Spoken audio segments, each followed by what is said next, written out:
Ceres is the Roman goddess of agriculture, and she also rules the cycles of birth and death. What really drew me to Ceres was my ability to give something to people who are critically ill.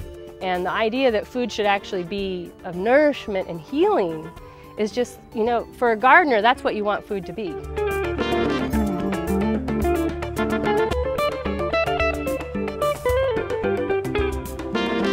The mission of Ceres is to restore food to its place as the foundation of health for people, communities, and the planet. And we do that in lots of different ways. Bringing teenagers into the kitchen and having them learn about cooking and eating healthy food, providing meals to people in the community who are dealing with life-threatening illness, and then educating the larger community about the issues around food and health. Being able to receive the food from Ceres helped me to concentrate on my healing rather than concentrate on cooking. It has been really a godsend because I don't have the energy to go shopping. What happens when people get sick, it's enormously stressful for the whole family system, if there is a family system, or for the individual. And at the time when people most need to eat really well, it tends to be the first thing that goes out the window. We support the whole family with food, so if it's a family of 4, we do 4 servings of everything for that family. The food is free for the first 3 months, and after that we ask people to make a small donation. And it's been nice for my fiance to receive it as well, so we can still enjoy meals together and feel like a couple, and not like I'm sick and I get a special diet.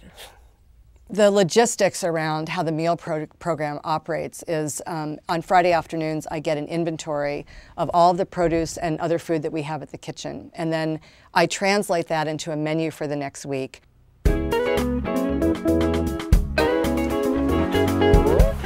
Food starts getting picked up at Whole Foods, and that's the majority of our produce is coming from them. Oliver's Market, which is a locally owned grocery store, gives us half off all of our organic poultry and seafood every week. We also get free mushrooms every week from Gourmet Mushrooms. Redwood Hill Dairy gives us free goat yogurt kefir. We have an egg supplier who brings us free eggs every week. We also get produce from Linmar Winery, from Skipstone Ranch, from Laguna Farm, from First Light Farm, and from Meadow Song Farm. Big, big community support around the food. On Tuesday, our group of volunteers comes in and sterilizes all of our Snapware containers. Then another group of adults comes in and works on some of the supplemental products. We do prep and cooking all afternoon on Tuesday, again all afternoon on Wednesday, and then again on Thursday. The young people that work with us are mostly between the ages of 13 and 18, and they are really the chefs in the program. I work with the Thursday crew, and we come in and we kind of wrap up after the week-long preparation and all the food being cooked on Tuesday and Wednesdays, and it's our job to make sure everything kind of comes to a close, and we package up all the food and we make sure it goes to the right places. So they come in and there's always a couple of adult mentors who work with them, but all of the work is actually being done by the young people.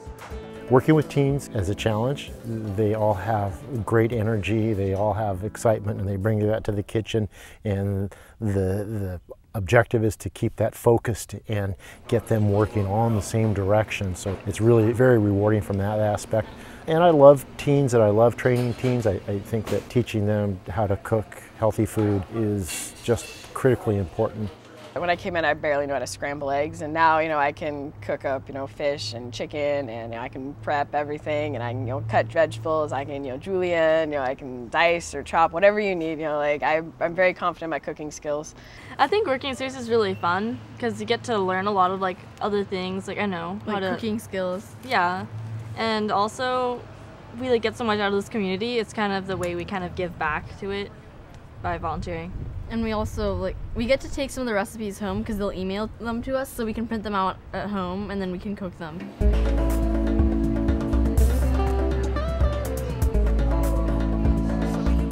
They learn by osmosis, I think, what healthy eating looks like because we use no sugar, it's all organic, it's whole grain.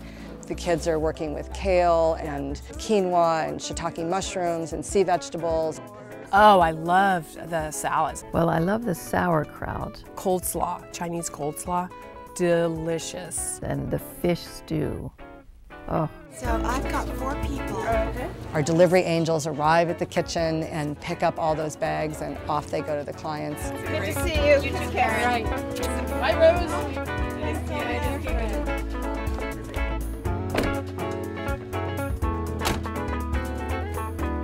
How are you? Really rough going. Is it? I know. Let me take these in the kitchen for you. Thank you. And then we recover for a couple days and we start all over again. In any given week, at least 100 sets of hands have been involved in getting that meal to that particular client. 95% of that work is being done by volunteers. And so all of those people are also touched and transformed by their participation. It just feels so great to be a part of this community project, because it really is community. And it's about the love, it's about the food, it's about the healing.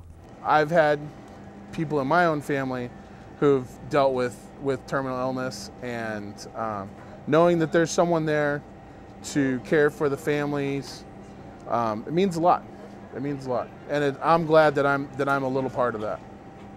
As a gardener, knowing where your food is going is just an incredible connection, and you can do farmers markets and you know that the people who are buying it. But the idea that we're growing food for people who are in real need, and that teens are learning the whole process, I always tear up because it's such a moving thing. It's like, this is where, as a person who's growing the food, your food is going to someplace where it's really, really needed. It's not what I would typically eat, but it has been so nutritious and organic and healthy. We had heard from a lot of clients that, wow, this food is really amazing, and this isn't how I cook. And so Joelle and Nicola, who's our nutrition director, and I developed the Healing Foods cooking course, which we do for people who are dealing with life-threatening illness and caregivers. So come on over, we'll start cooking.